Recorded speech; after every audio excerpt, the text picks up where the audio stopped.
అమ్మ మీ పేరమ్మా? నా పేరు తేజస్వి. ఎలా ఫీల్ అవుతున్నారు? పార్టీ ఫార్మేషన్ డే జరుగుతుంది కదా! అధికారంలోకి వచ్చిన తర్వాత మొదటి ఆవిర్భావ దినోత్సవం చేసుకుంటున్నారు. ఏమనిపిస్తుంది? మాకు చాలా సంతోషంగా ఉంది. ఆవిర్భావ సభ శుభాకాంక్షలు ముందుగా. పవన్ కళ్యాణ్ గారు ఏదైతే చెప్పారో నెక్స్ట్ టైం గెలిచి మేము ఆవిర్భావ సభ చేసుకుంటామని మా మహిళలందరికీ కూడా చాలా సంతోషంగా ఉంది. రానున్న రోజుల్లో రాష్ట్రంలో ఉన్న ప్రతి మహిళకు కూడా మా అన్నయ్య ఉన్నాడనే ధైర్యాన్ని రానున్న రోజుల్లో కూడా పవన్ కళ్యాణ్ గారు ప్రతి ఒక్క ప్రజలకి మారుమూల ఉన్న ప్రజలకు కూడా పవన్ కళ్యాణ్ గారు అంటే ఏంటో తెలిసిందంటే మా ప్రభుత్వం ఎంత మంచి పనులు చేసుకుంటూ ముందుకెళ్తుందో రానున్న రోజుల్లో పవన్ కళ్యాణ్ గారిని సీఎంగా చూడాలని మా మహిళలందరం కోరుకుంటున్నాము. అంటే మహిళలకు ఎలా ఉంది? ముఖ్యంగా చూసుకుంటే భద్రత విషయంలో ఈ ప్రభుత్వం వచ్చిన తర్వాత ఎలా ఉంది? ప్రభుత్వం రాకముందే పవన్ కళ్యాణ్ గారు నాలాంటి సామాన్య మహిళలను కూడా ఒక మంచి స్థానంలో చూపించి వాళ్ళకంటే ఒక గుర్తింపు ఇచ్చారు ఖచ్చితంగా. సో పవన్ కళ్యాణ్ గారు అంటే సామాన్య ప్రజలకు కూడా మహిళలకు కూడా పవన్ కళ్యాణ్ గారు ఇది అని చెప్పేసి తెలియజేస్తున్నారు. చాలా సంతోషంగా ఉంది. ఓకే. అంటే ఓవరాల్‌గా చూసుకుంటే ఈ ప్రభుత్వం వచ్చిన తర్వాత ప్రజల్ని పట్టించుకోవట్లేదు. చంద్రబాబు నాయుడు కావచ్చు, పవన్ కళ్యాణ్ కావచ్చు అబద్ధపు హామీలు ఇచ్చి అధికారంలోకి వచ్చారు. రేపు పొద్దున్న ఎన్నికలు వస్తే మేమే అధికారంలోకి వస్తాం. జగన్ 2.2 అంటే ఏంటో చూపిస్తా అనేసి అయితే జగన్ అంటున్నారు. జగన్మోహన్ రెడ్డి గారికి ఆల్రెడీ దడబుట్టేసింది. రానున్న రోజుల్లో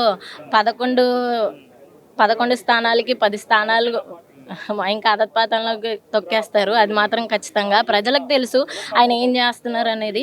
ప్రజలే సమాధానం చెప్తారు రానున్న రోజుల్లో. కుక్కల బోళ్ళన్నీ మొలుగుతాయి. ప్రతి వాళ్ళకి సమాధానం చెప్పుకోవాల్సిన అవసరం మాకు లేదు, పవన్ కళ్యాణ్ గారికి లేరు. ప్రజలకు మంచి చేస్తున్నారో లేదని ప్రజలకు తెలుసు, వాళ్ళే సమాధానం చెప్తారు. మీరు చెప్పండి ఎలా అనిపిస్తుంది? మీరు చెప్పండి ఎలా అనిపిస్తుంది? ఇది చాలా సంతోషంగా ఉంది. ప్రతి ఇంట్లోనూ ఒక పండగ ఎలా అయితే జరుపుకుంటామో ఆ రకంగా సెలబ్రేషన్స్ జరుగుతున్నాయి.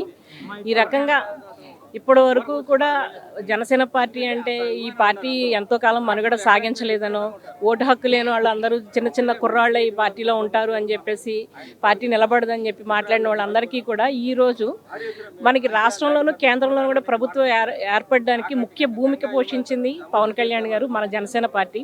ఈ జనసేన పార్టీ దీని ద్వారా మనకి ప్రతిపక్షం వాళ్ళకి ఆయన ఏదైతే పోయిన ఆవిర్భావ దినోత్సవం రోజు ఏదైతే అన్నారో ఆ మాట మీకు అంతు చూస్తానని చెప్పి అన్నారు. అలాగే వైసీపీ అనేది లేకుండా చేశారు.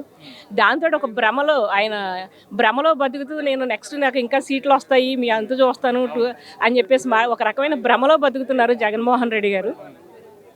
గతంలో కొడాలి నాని కావచ్చు, ఆ పేరు నాని కావచ్చు, మీద రోజా కావచ్చు, అంబటి రాంబాబు, ఆ గుడివాడ అమర్నాథ్ వీళ్ళంతా కూడా పవన్ కళ్యాణ్ చాలా పెద్ద ఎత్తున విమర్శించారు కదా, వాళ్ళకి ఏం చెప్తారు? వాళ్ళకి మేమేమి చెప్తాం కన్నా అది మా మాటల్లో కన్నా చేతల్లోనే చూపిస్తున్నాము. ప్రతి ఒక్కళ్ళు కూడా వాళ్ళ యొక్క చేసిన తప్పులు ఒక్కొక్కటికి బయటకు వస్తున్నాయి. వాళ్ళంతా భయపడుతూ బతుకుతున్నారు అనేది తెలుస్తూనే ఉంది. అన్యాయం చేశారు. అసలు మీరు లాస్ట్ వాళ్ళ యొక్క ప్రభుత్వం ఉన్నప్పుడు చూసుకుంటే వాళ్ళ యొక్క మాట్లాడే విధానం, మాట తీరుకి ఇప్పుడు ఈ ప్రభుత్వం ఎన్డీఏ కూటమి వచ్చిన తర్వాత ఏ రకంగా ఉంది అనేది చూస్తుంటేనే తెలుస్తుంది. భావితరాలకు మనం ఏమి ఇస్తున్నాం అనేది ముఖ్యం. అది జగన్ ప్రభుత్వంలో కొరవడిపోయింది పూర్తిగా.